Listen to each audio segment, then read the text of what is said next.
വിജയം എന്നുള്ളത് അൺകൺവെൻഷണൽ ആയിട്ടുള്ള ചോയ്സുകൾ പിന്തുടരുന്നുള്ളവർക്കാണ്. ഈ സിവിൽ സർവീസ് പഠിക്കുന്ന ആളുകൾക്ക് ഒരു പൊതുവിലൊരു വിചാരമുണ്ട്, വളരെ കോമൺ ആയിട്ട് പഠിക്കാൻ എളുപ്പമുള്ള ഓപ്ഷണൽസ് എടുക്കണം എന്നുള്ളത്. ഈ ഒരു കാര്യത്തിൽ അനുഷയുടെ വിജയം ഒരുപാട് ധൈര്യം തരുന്ന ഒന്നാണ്. കാരണം അനുഷ ഒരുപാട് പേര് എടുക്കാത്തൊരു ഓപ്ഷനിൽ എടുത്ത ഒരാളാണ് സുവോളജി. അത്രയും ബുദ്ധിമുട്ടുള്ളൊരു ടോപ്പിക്ക് എടുത്ത് പഠിച്ച് സിവിൽ സർവീസ് പരീക്ഷ അനുഷ കയറിയിരിക്കുകയാണ്. പ്രൈം സ്റ്റുഡൻ്റ് ആണ് Anusha. So happy for her. ഞാൻ ഏറ്റവും കൂടുതൽ എൻജോയ് ചെയ്തിട്ടുള്ള സെഷൻസ് അനുഷയുടെ ആയിരിക്കും. ഒരു പക്ഷേ അനുഷയെക്കുറിച്ച് പറയുകയാണെങ്കിൽ ഏറ്റവും കംഫർട്ടബിളായിട്ട് സംസാരിക്കുന്ന ഒരാളാണ് അനുഷ. ഒരുപാട് എക്സ്പീരിയൻസസ് ഉണ്ട് അനുഷയ്ക്ക്. അപ്പം വളരെ കോൺഫിഡൻ്റ് ആണ്, very good conversationist and at the same time very knowledgeable as well. അപ്പം ഈ 3 കാര്യങ്ങൾ അനുഷയിൽ നിന്ന് നമുക്ക് നേരിട്ട് സംസാരിക്കുമ്പോൾ ആദ്യം തന്നെ ഒരാൾക്ക് പെട്ടെന്ന് മനസ്സിലാക്കാൻ വേണ്ടി പറ്റും. And these are her strengths as well. അനുഷയായിട്ടുള്ള എൻ്റെ കൂടുതൽ ഇൻട്രാക്ഷൻസ് വരുന്നത് ആക്ച്വലി ഈ ഫിലിംസിന് ശേഷമാണ്. മെയിൻ സ്കൂളിൻ്റെ സമയത്താണ് ഞാൻ കുറച്ച് കൂടുതലായിട്ട് അനുഷയുടെ ഇൻട്രാക്ട് ചെയ്യുന്നുണ്ടായിരുന്നു.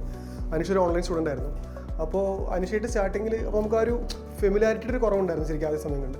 അപ്പോൾ ഞാൻ പലപ്പോഴും ആ കാര്യങ്ങൾ പറയുമ്പോൾ എനിക്ക് തോന്നിയിരുന്നത് അനുഷയ്ക്ക് ഇത് കറക്റ്റ് ഞാൻ പറയുന്നതിൽ ട്രസ്റ്റ് ഉണ്ടോ ഇല്ലയോ എന്നുള്ളൊരു ഫീൽ എനിക്കുണ്ടായിരുന്നു പലപ്പോഴും. കാരണം അനുഷയുടെ മുഖം റീഡ് ചെയ്യുമ്പോൾ ഞാൻ തോന്നിയിട്ടുണ്ടായിരുന്നു. പക്ഷേ അതിന് ഭയങ്കര വ്യത്യാസത്തിൽ അനുഷ പറയുന്ന കാര്യങ്ങളെല്ലാം അനുഷ പ്രോപ്പറായിട്ട് ചെയ്യുമായിരുന്നു. അപ്പോൾ അത്തരത്തിൽ വളരെ ഒരു ആ ട്രസ്റ്റ് ഭയങ്കര ഹെവി ആയിട്ട് ഷോക്കേസ് ചെയ്തൊരു ആസ്പിറൻ്റാണ് അനുഷ. അപ്പോൾ എല്ലാ കാര്യങ്ങളും ചിലപ്പോൾ ചില ദിവസങ്ങൾ പറയും ഇത്ര ക്വസ്റ്റ്യൻസ് സ്ട്രക്ചർ ചെയ്യണം, ഇന്ന കാര്യങ്ങളിൽ ഇന്ന സാധനങ്ങൾ റീഫ്രെയിം ചെയ്യണം എന്നൊക്കെ പറയുമ്പോൾ എൻ്റെ സാധനങ്ങൾ അതുപോലെ ചെയ്ത ഒരാളാണ്. അപ്പോൾ അത്തരം ആൾക്കാരുടെ അടുത്ത് ശരിക്കും നമുക്കൊരു കുറച്ചധികം ഒരു കമ്മിറ്റ്മെൻറ്റ് ഉണ്ടായിരിക്കും. അനുഷ ലീഡിൻ്റെ PCM സ്റ്റുഡൻ്റ് ആയിരുന്നു.